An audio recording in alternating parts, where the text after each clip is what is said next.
You came back. He said it like a vow. Like a curse. Like I owed him something I'd forgotten to return. I nearly dropped my coffee. The lid popped halfway off, and a splash of hot foam hit my wrist, but I barely flinched. Because he was standing right in front of me. Tall, broad-shouldered, dark eyes like storms in a still sky, and he was staring at me like I was the ghost of someone who ruined him, which, in a way, I was. I blinked, gripping the cup tighter. I'm sorry. Do I know you? His gaze didn't soften. If anything, it sharpened. Don't do that. Do what? Pretend you don't remember. His voice was low, smooth, but with something primal coiled beneath it. I might have believed you if you weren't wearing her face. My heart knocked once, hard, against my ribs. I tried to keep my expression neutral, but my fingers betrayed me. They tightened around the coffee lid again. The wind picked up, carrying the crisp bite of early autumn, and for a second, I considered running. Turning around, ditching the coffee, and just sprinting back to the tiny apartment I'd barely unpacked. But I didn't. Instead, I looked him dead in the eye and said, I think you've mistaken me for someone else. Lie number 1. His jaw ticked. We stood in silence for a beat, 2, long enough for a couple with a stroller to slow down near the park bench, sense the tension, and take a different path. Long enough for me to notice how the man's hands had curled slightly at his sides, how his entire body held the kind of tension I'd only read about, coiled like a wolf scenting danger, or prey. He took one slow step closer. Is this some kind of game? No, I said carefully. Look, I don't know who you think I am. Delia? The name landed like a slap. I flinched before I could stop myself. Not enough for him to catch, I hoped, but enough to remind me that I wasn't ready for this. Not yet. I'd come here to find out what had happened to my sister, to piece together the mystery of why she'd vanished 6 months ago and left nothing but rumors behind. I wasn't supposed to meet someone who looked like this, who said her name like it hurt, who watched me like I owed him answers. I'm not her, I said softly. Something in his eyes flickered. A hesitation. Then, with a scoff and a slow shake of his head, he stepped back. You always were a damn good liar. He turned and walked away, leaving behind a gust of wind and the fading echo of his footsteps on the gravel path. I stood there, pulse racing, coffee forgotten in my hand. So that was him. Rys Calderon. Alfa of the Black Ridge Pack. My sister's ex, according to the scattered pieces I'd managed to gather. No photos, no social media, just whispers from neighbors, a name scrawled once in Delia's handwriting on a torn grocery list, and a note in her journal that read, If Rys ever comes back, don't believe what he says. Not right away. I hadn't expected him to find me first. I sat on the nearest bench, finally setting down the coffee cup, and tried to breathe through the adrenaline pounding in my veins. My sister had always lived a life I couldn't touch. Fire where I was calm. Chaos where I was careful. We shared a face, but not a soul. Still, when she vanished without a trace, something inside me shattered, and I had to come. Even if it meant wearing her name. Even if it meant facing whoever had broken her. I hadn't counted on him being broken too, and I hadn't counted on how much it would matter to me. As I sat there, trying to steady my hands, a shadow passed again at the edge of my vision. Rys was gone. But the tension he left behind clung to the air. His last words repeated in my head, sharp and undeniable. We're not done, and I knew this wasn't just about finding Delia. This was about becoming her. Just long enough to uncover why she'd disappeared, and what, or who, had driven her away. The apartment still smelled like her, not perfume. Delia was never one for anything floral or sweet. No, it was something sharper. Like old coffee grounds and vanilla candles burned too close to the wick. Underneath that was something else entirely. Dust. I stepped inside slowly, suitcase still in hand, and clicked the door shut behind me. The sound echoed too loudly in the silence. The light from the window stretched across the hardwood floor like pale fingers, catching on motes in the air. Time had stopped here. Not in a poetic way, in a suffocating, she left and never came back kind of way.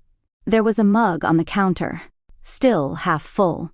Mold growing in a green ring around what used to be tea. I walked through the tiny living room, brushing a hand over the back of the old corduroy couch. One of Delia's jackets was still draped over the arm. Crumpled, careless, like she'd meant to come back for it, like she hadn't been missing for 6 months. The kitchen table had 3 chairs. The 4th was turned slightly, as if a small child had been climbing in or out. I didn't realize I was holding my breath until I reached the hallway. First door, bathroom. Second door, hers. And third, a child's room. I stood in the doorway for a long time before stepping in. It was small, crib converted into a bed, little sneakers neatly lined under it, a set of building blocks, a faded dinosaur blanket. The wall above the dresser was covered in finger paintings, blobs of color and erratic hearts in crayon. Pinned in the center was a photograph. My fingers trembled as I reached for it. Delia, smiling, holding a little boy no older than 5. She looked happy. The boy had her sharp nose and wide eyes but softer features. His smile was crooked. I'd never seen him before. I'd never even known she'd had a child. There was a knock at the front door. I startled, clutching the photo, then set it down carefully on the dresser and crossed the apartment. My reflection in the hallway mirror stopped me cold. Same eyes, same cheekbones, same dark lashes. I wasn't her. Not even close. I opened the door. A woman in her late 50s stood there with a kind expression and a boy beside her. Him. "Hi," she said softly. "You must be Delia?" I nodded, swallowing my guilt. "Yes." She smiled with uncertainty. "I'm your neighbor, Martha. I've been watching your place while you were away." Her eyes shifted. "I brought Lucas over. He's been asking..." "Lucas." "My nephew." He stared up at me like I was both familiar and frightening. "Hi there," I said gently. He frowned. Then, very quietly, "Mom?" I froze. Martha put a hand on his shoulder. "Honey, remember what I told you?" But he took a step forward, sniffed the air like he was searching for something. Then his face changed. Not anger, not fear. Confusion. "You don't smell like her," he whispered. "You're not her." I went still, blood turning to ice. Martha blinked. "Lucas." "It's okay," I said quickly. I knelt to his level, heart pounding. "I'm still me." He studied me with the solemn ancient gaze of a child who's seen too much. Then, without another word, he walked past me and into the apartment, like he remembered exactly where everything was. Martha gave me a puzzled look but said nothing. Later, after she'd left, I made Lucas a sandwich and sat across from him at the small table. He was quiet, focused on the crusts. When he was done, he pulled a sheet of paper from his little backpack and began drawing. Crayons scratched across the surface. Black, gray, red. I leaned over to look. A house. Big. With too many windows. But every single one of them was colored in, blacked out. Inside, he drew a small stick figure, curled up on the floor. "Is that your house?" I asked. He shook his head. "That's where Mommy is." My mouth went dry. "What do you mean?" "She's in the house with the black windows," he said softly. "But she can't get out." He didn't look up. Just kept coloring until the whole page was dark. I didn't sleep that night. I lay on Delia's bed, staring at the ceiling, the crayon drawing beside me. The apartment creaked with memory, with things left unsaid, with rooms full of someone else's life. I was in too deep. Too soon. And maybe, just maybe, it was exactly where I needed to be. I wasn't expecting to see him again so soon, and certainly not like this. I'd just stepped out of the bakery with a bag of warm rolls, my first attempt at feeling normal, when I heard my name. "Delia." I froze. His voice wasn't loud, but it cut through the noise of the street like it had been waiting for me. I turned slowly. Rys Calderon stood across the sidewalk, dressed in black, as always, buttoned coat, hands in pockets, eyes unreadable. Beside him was another man, taller, leaner, with a kinder expression and wire-rimmed glasses that looked more professor than predator. He had soft brown hair and a therapist's posture, relaxed, open, careful. The second man gave me a polite nod. "Hi. I'm Theo." I nodded back, pulse already rising. "Nice to meet you." There was something in Theo's gaze that didn't match his voice, like he was already filing away observations. Every micro-expression, every flicker in my tone. "He knows something's off. We were headed to the cafe," Rys said.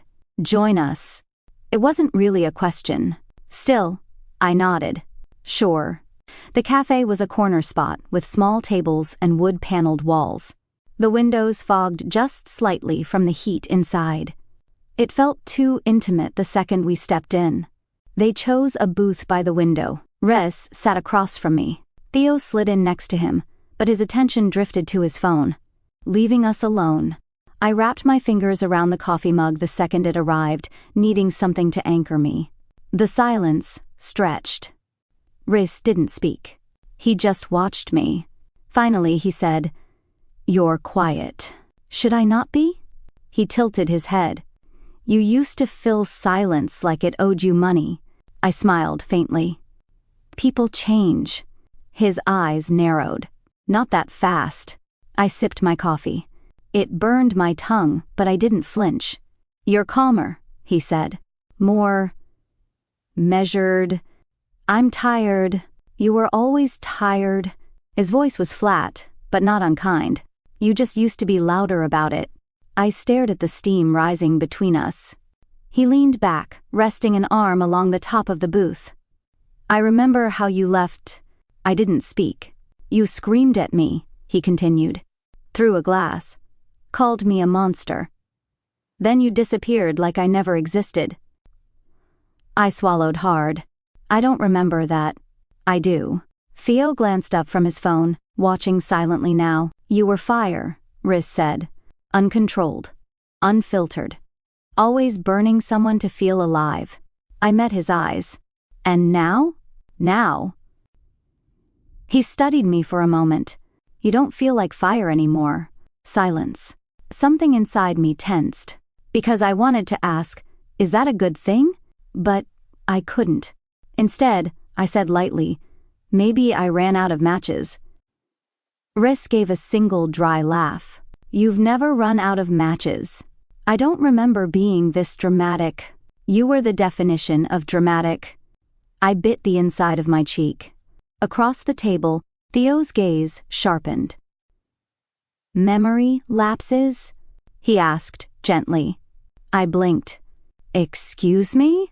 "I'm a therapist," he said, setting down his cup. "I work with trauma and memory suppression. Just curious." Rys rolled his eyes. "Theo." "What?" Theo raised a brow. "She said she doesn't remember throwing a glass." "That's not nothing." "I don't need therapy," I said, a bit too quickly. Theo shrugged, but I could see he wasn't convinced. Rys leaned forward. "So tell me, Delia, why did you come back?" I hesitated. "Does it matter?" "It does to me." The weight of his voice pressed into my chest. "I needed to fix some things," I said. "What things?" I stirred my coffee. "Mistakes." He was quiet for a long time. Then he said, "You feel different." I looked up. "You smell the same." He added, "But your energy, your eyes, it's like someone took your edges and smoothed them out." I offered a small smile. "Maybe I'm trying to be better." Rys looked unconvinced. "You sure you're still you?" I didn't answer. I couldn't. Theo checked his watch. "I've got a session in 20. I'll meet you back at the office." Rys nodded, but didn't look away from me. Theo stood, gave me a polite smile, one laced with curiosity, and left. When it was just us, the air changed. Rys reached across the table, his fingers brushing my wrist as he took the sugar packet beside it. It was a casual move, almost careless. But the moment his skin grazed mine, my breath caught. So did his. His eyes flicked to mine. He didn't speak. He didn't need to, because I knew, in that second, he felt it too. Something wasn't right, but neither of us wanted to admit what. The floral shop smelled like sugar and secrets. Roses bloomed in tight spirals near the window. Lavender bundles hung from wooden beams like dream catchers. Everything about the place looked delicate and lovely, except the woman standing behind the counter. Emily. I recognized her immediately. Dark red lipstick, sleek blonde hair pulled into a low twist, sharp cheekbones and even sharper eyes. She was stunning in that cold, calculated kind of way, like a winter storm trapped in human form. She looked up as I entered. The air shifted. "Well," she said, voice smooth and razor thin. "Look who came back from the dead." I offered a small smile. "Hi, Emily." She didn't smile back. "You disappeared. No calls, no texts, nothing." "I had to leave," I said carefully. "For 6 months." I shrugged. It wasn't safe. Her eyes narrowed. "Safe from what? From him? Or from yourself?" I didn't answer. Emily stepped out from behind the counter, wiping her hands on a floral apron that didn't soften her presence in the slightest. "I should have known you'd come slinking back eventually," she said. Rys always had a weakness for dramatic entrances. My heart stuttered. "You've seen him?" Emily arched a brow. "Of course. I've always been there. Unlike some people," I ignored the jab. "And Lucas?" Her expression flickered. "He's fine. He's better off with me than whatever you were going through." There was something possessive in her voice, something that made my stomach turn. She wasn't just angry, she felt entitled. "He's my son," I said quietly, playing the role. "You don't get to decide what's best for him." Emily's eyes lit up with cruel amusement. "Now you can't." I let the silence stretch. She crossed her arms. "What do you want, Delia? Rys? Your kid? Your life back? I just want to fix what I broke." She snorted. "Please, you never wanted to fix anything. You just wanted to win. And now what? He looked at you again, and you remembered how it felt to be wanted." The words landed harder than I expected. She stepped closer. "You know he only chose you because of the bond. Everyone knew it. Even he did. It was biology, not love." I met her gaze. "Then why are you still so angry?" That hit. Her lips thinned. There it was.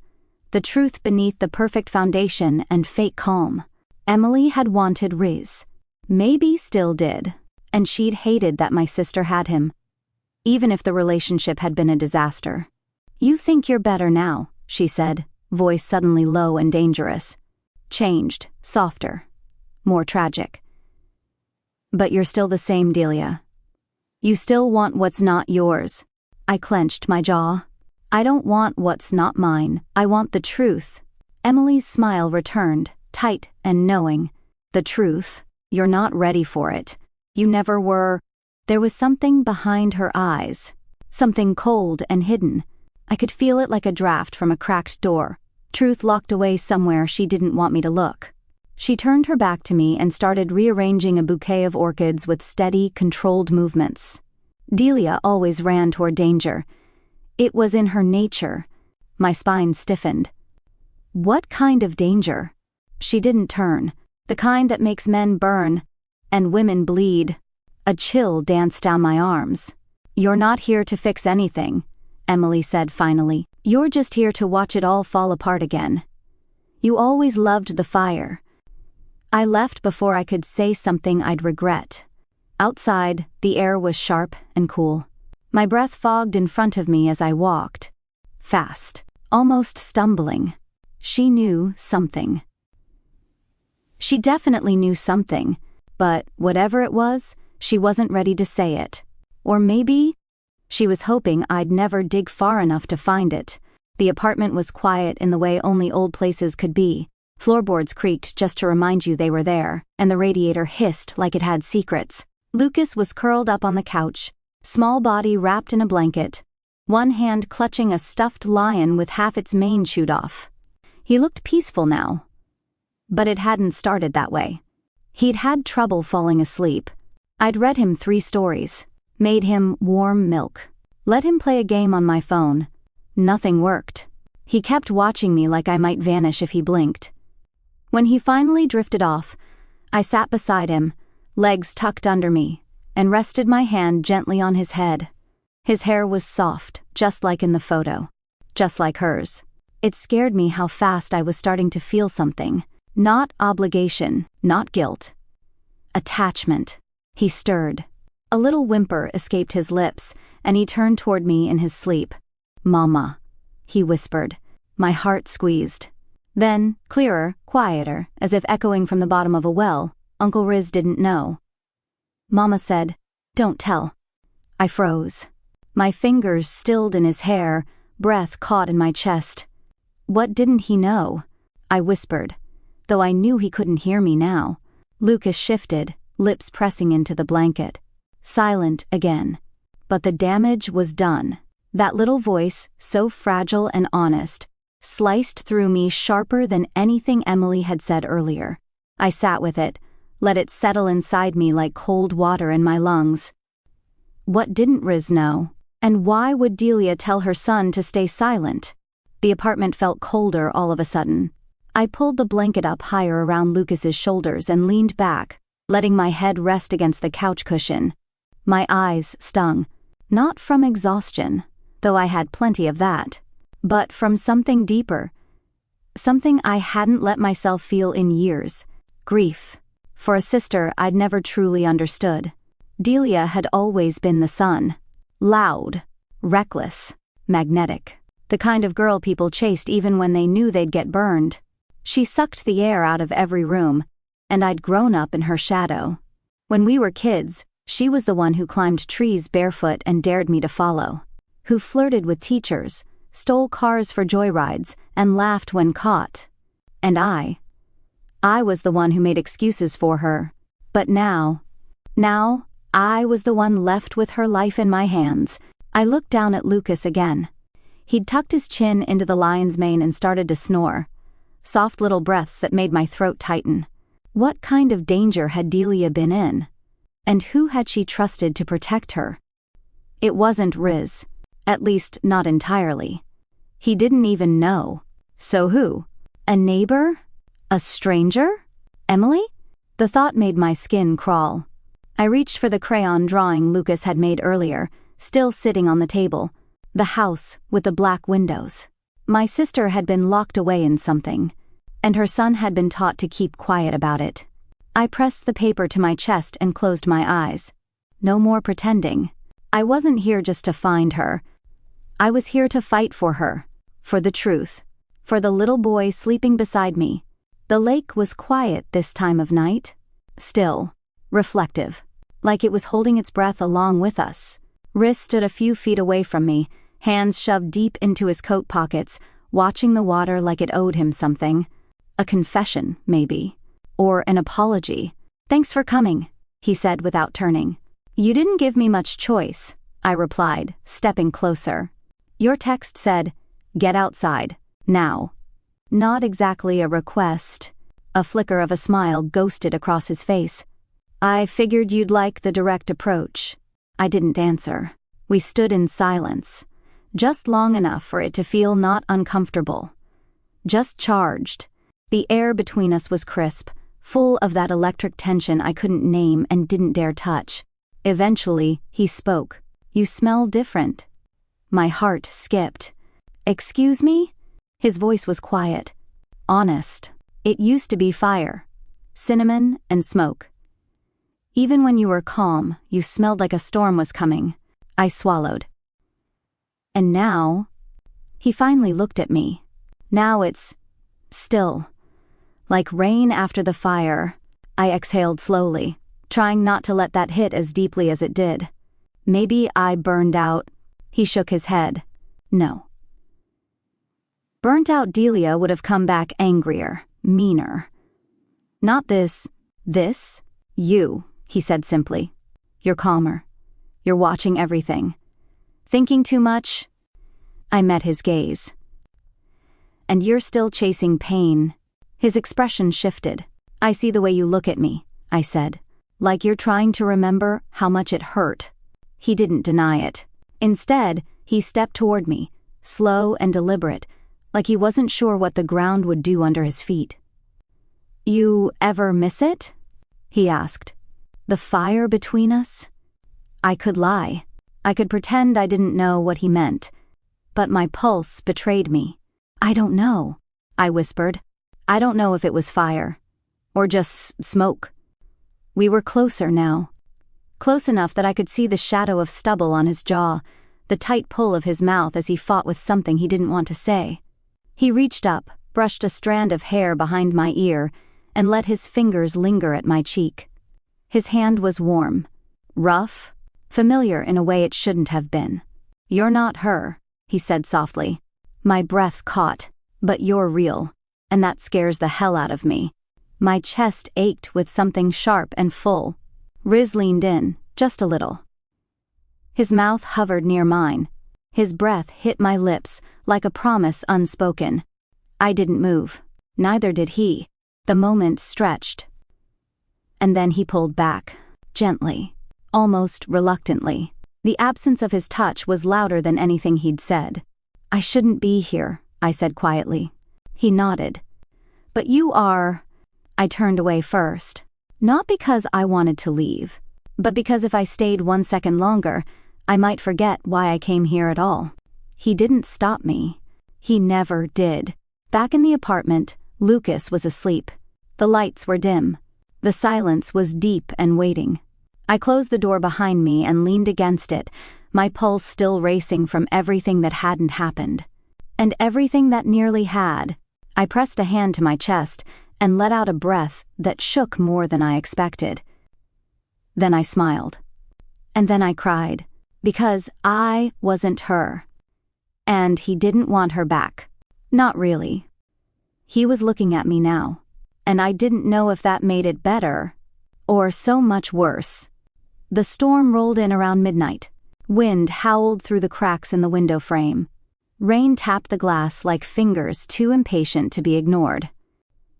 The apartment flickered in and out of silence, and I couldn't sleep. Not after what almost happened by the lake. Not with Rys's voice still in my ears. You're not her. But you're real.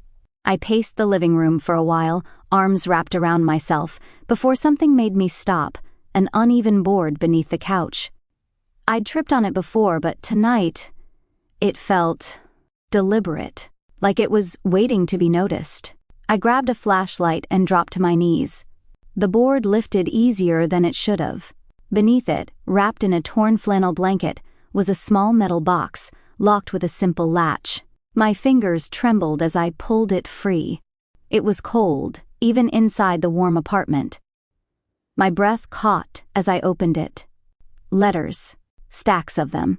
Some folded neatly, others crumpled as if thrown in last minute. And on top, one envelope marked with 5 words in thick, frantic ink. If you're reading this, I'm gone. I unfolded it slowly, heart thudding. Delia's handwriting was messy, emotional, the kind you only write when your hands are shaking. Celine. If you found this, it means I didn't make it back. I never meant to drag you into this. But I knew someday you might come looking. You were always the one who cared more than I deserved. There's a contract. With Rys. Not like a paper one. The kind that binds you deep. That claws into your instincts and makes you see people the way the pack wants you to. I thought I could control it. I thought I could control him. But it never worked the way I planned. He's not the one you should be afraid of. Emily is smarter than me. Smarter than anyone thinks. She knows how to twist people until they forget who they are. She told me I was unfit. Said I'd ruin Lucas. That if I didn't leave him behind, she'd make sure I regretted it. So I did. I left. But not far, not really. There's a place, the house with the black windows. If Lucas draws it, it means he remembers. He's the only one who still does. I'm sorry. I was weak. But I never stopped trying to get back. Don't trust her. Don't let her touch him. And if you find this, burn it. No one else can know. D. I stared at the letter until the words blurred. It was the first time she'd called me by my name. Not Mouse, not Little Twin, not you again. Just Celine. The weight of it settled heavy in my chest. Rys wasn't the monster. He'd been trapped in something too. Something Delia had tried to orchestrate, then failed to escape from. He didn't know what Emily had done, what she was still doing. And Emily, she wasn't just bitter. She was dangerous. Calculating. And if Delia was right, possibly keeping her prisoner.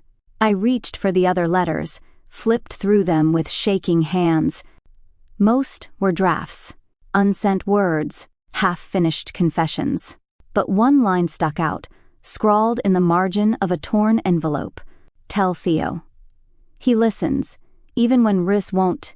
I sat back, clutching the box like it might vanish if I let go. The room was cold again, but I didn't care. I wasn't alone in this anymore. My sister had tried to leave a trail. She hadn't disappeared without a trace. She'd just hidden the clues where only someone like me would know how to look. And now, I had her voice again, and I had a place to start. The house with the black windows. The one Lucas kept drawing. The one she never left far behind. It was past midnight when the knock came. Soft, measured, as if the person on the other side wasn't sure they should be there. But I already knew who it was. I opened the door. Rys stood in the hallway, shoulders tense, rain soaking into the collar of his jacket. His eyes were darker than usual. Not angry, not demanding, just lost. He didn't speak. Neither did I. We just stared at each other, as if waiting for one of us to say the thing we were both circling around for days. He stepped forward. I didn't move. The air changed as soon as he crossed the threshold. It wrapped around us, warm and electric, pulling something tight in my chest. He looked at me like I was a puzzle he'd already given up trying to solve, but couldn't stop coming back to. I shouldn't be here, he murmured. You are...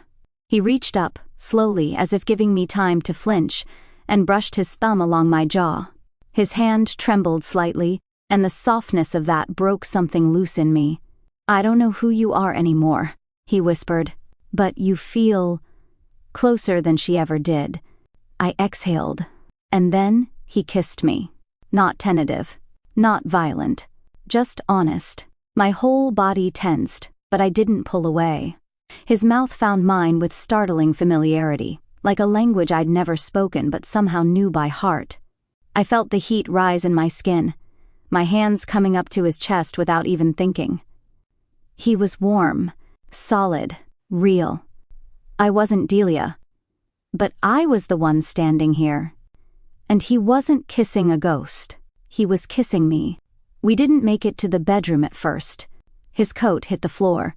My shirt followed. Fingers traced skin like they were learning a map. Careful, then desperate, then careful again.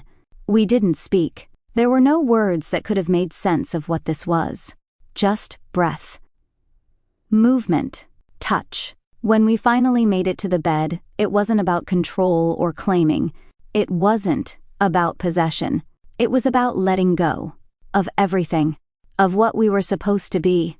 Of who he thought I was. Of who I'd tried so hard not to become. His hands never stopped asking. And mine never stopped answering. Every time I closed my eyes, I remembered I wasn't supposed to want this. I wasn't supposed to let this happen. But I was tired of pretending. When it was over, the silence felt softer. He lay beside me, arm draped loosely around my waist, his breath slow and steady against the curve of my shoulder. I stayed still for a long time, and then I cried. Not loud, not broken, just quiet tears that slipped past the cracks I'd been patching over for months, because I wasn't Delia. For the first time, I understood her. How easy it was to fall into something that felt this good. How hard it must have been to leave. Rys stirred beside me but didn't wake. I studied his face in the dim light. There was peace there, vulnerability. He looked younger when he slept, the weight of everything he carried tucked away just for a moment. I wanted to stay in that moment, but I couldn't, because I knew something he didn't. Delia hadn't run from him. She'd run from something darker, something closer, and if I stayed too long in this warmth, I'd forget why I came. I reached for the edge of the blanket, pulled it higher over both of us, and let my body rest, even if my mind wouldn't. I wasn't here to steal a life, but somehow I'd become part of it. And if I had to tear everything open to find the truth, I would, even if it broke me in the end. The park was nearly empty. Late afternoon sunlight filtered through the trees, casting long shadows across the path. I sat on a bench near the fountain, the worn letter from the metal box folded tightly in my pocket. My fingers kept brushing over the crease. Waiting. I didn't hear Theo approach, but somehow I wasn't surprised when he sat down beside me. He didn't speak right away, just sat there, watching the fountain ripple like it might hold answers. Then, softly, "You're not Delia." I didn't move. No. I'm not. I knew. I turned to look at him. His expression wasn't accusatory. It was tired, sad. But Rys had to figure it out for himself, he added. I let out a breath I didn't realize I'd been holding. He did. Theo nodded. He's always been loyal to the bond, even after it broke. I frowned. You mean when she left? He hesitated. No. I mean when it snapped. Emotionally. Long before she disappeared. I looked down at my hands. She wrote that there was a contract, something instinctual, not paper. There was, he said quietly, but it wasn't balanced. Delia didn't know how to let herself be chosen. So she forced everything. My chest tightened. What was wrong with her? Theo took off his glasses, wiped them slowly, deliberately. Delia had an attachment disorder. Deep abandonment trauma. It made her love in extremes, clinging, pushing, manipulating. All out of fear that if she didn't control people, they'd leave. And Rys. He stayed longer than he should have. But he wasn't blameless. He wanted to fix her. And she used that. The truth tasted bitter. I think she wanted to be better, I said softly. But she didn't know how. No one ever taught her. Theo said. But she also didn't ask for help. I pulled the folded letter from my pocket, handed it to him. She mentioned you. Said I could trust you. Theo read in silence. When he finished, he looked up. She's alive, I said. Isn't she? I think so. You know where. I think I do. He reached into his coat pocket and handed me a small piece of paper with an address scrawled in clean, careful writing. It's an old cabin, deep in the woods outside Blackridge. Emily's family owns property out there. Private. No one goes without an invite. I clenched the paper tight. I'm coming with you, Theo said. You shouldn't go alone. And Rys. He trailed off. He'll need to see the truth for himself. And Lucas? Theo's voice softened. He deserves to know. He's not a secret. He's a son. I nodded. The wind picked up, tugging at my hair. I didn't shiver, because finally, for the first time since stepping into my sister's life, I had direction, and I wasn't walking it alone. The road turned to gravel, then dirt, then something worse. Tree branches clawed at the sides of the car as we crept forward. The forest swallowed the afternoon light, casting everything in a cold gray that made it hard to tell what time it was. Lucas sat curled beside me in the back seat, thumb pressed against his lip, clutching his lion like it was a shield. Rys drove in silence. Theo navigated with a folded map and a grim expression. There, Theo said finally, pointing. Up ahead. I leaned forward and saw it. The house. 2 stories, sagging at the edges. Paint peeling. Shutters closed on every window, locked and bolted, like the house didn't want to be seen from the inside or out. Lucas whispered, "That's it." My stomach twisted. Rys parked. No one spoke as we got out. Leaves crunched under our feet. The wind picked up again, like the trees themselves were holding their breath. We didn't knock. The front door creaked open under Rys's hand. Inside, it smelled like stale medicine and something sweeter, rotting fruit or wilted flowers. The air was heavy, wrong. "Stay with Lucas," I whispered to Theo. He nodded, already crouching beside the boy, who looked both terrified and completely unsurprised. Rys and I moved down the hall. There were signs of life, mismatched mugs in the sink, a blanket on the couch, but no sound. Until we reached the last door. I pushed it open. Delia sat slumped in a chair by the window, hands resting limply in her lap. Her hair was longer than I remembered, but brittle. Her skin pale, her eyes distant, but alive. She blinked slowly when she saw me. Her lips parted, cracked and dry. "Mouse?" I nearly fell to my knees. She swayed forward, then back. "I didn't think you'd find it." "I found everything," I said, voice breaking. "You left pieces." A sound came from the doorway. Emily. She stepped in like she owned the room, no longer the polished florist, but something raw and unhinged. Her lipstick was smeared, her heels muddy. "You weren't supposed to come here," she spat. "You weren't supposed to care." Rys moved fast, stepping between us. "What did you do to her?" Emily's eyes flared. "I saved her. From herself. From you. You drugged her," I said. "She begged me to," Emily screamed, voice cracking. She couldn't handle it anymore. The bond, the guilt, the kid. "You think she's some poor victim? She's chaos in a dress." Delia raised her head. "I asked her to help me, not cage me." Emily turned, betrayed. "You said you couldn't go back, that you didn't deserve to." Delia blinked slowly. "I didn't. But I still wanted the chance." Rys's voice was like thunder. "Get out. Now." Emily looked like she might argue, but something in his tone broke through.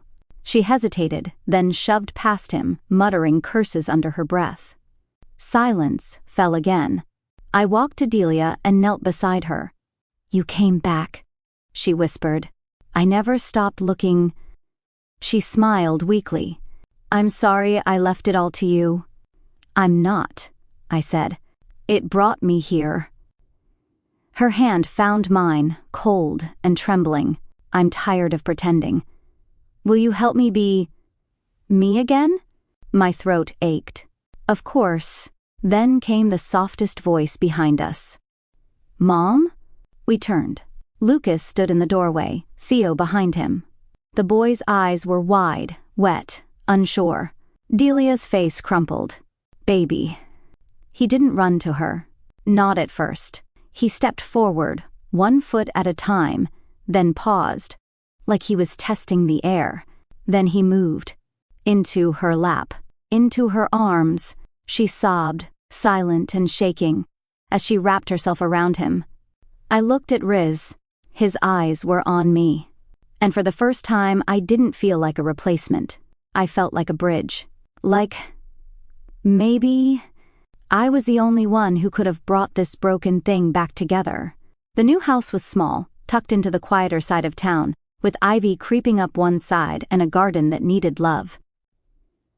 It was mine. Or would be, once I figured out what I was doing. Lucas was upstairs, asleep with his lion tucked under one arm and a book under the other. He still had nightmares, but fewer now. He clung to me less, asked more questions. He'd stopped calling me Mom 2 weeks ago. Started calling me Aunt Celine like it was the most natural thing in the world. Delia had left 3 days earlier, headed to a recovery center out of state. Voluntarily. She kissed Lucas goodbye with shaky lips and eyes full of quiet promises. She told me, "Don't let him forget that I'm trying." I told her I wouldn't. She asked if I'd stay in Blackridge. I told her I wasn't sure.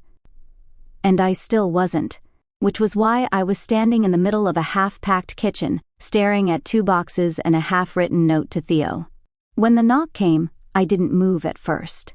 Then I heard the second knock, more patient than urgent. Like the person on the other side wasn't in a rush, just waiting for me to stop pretending I didn't hear it. I opened the door.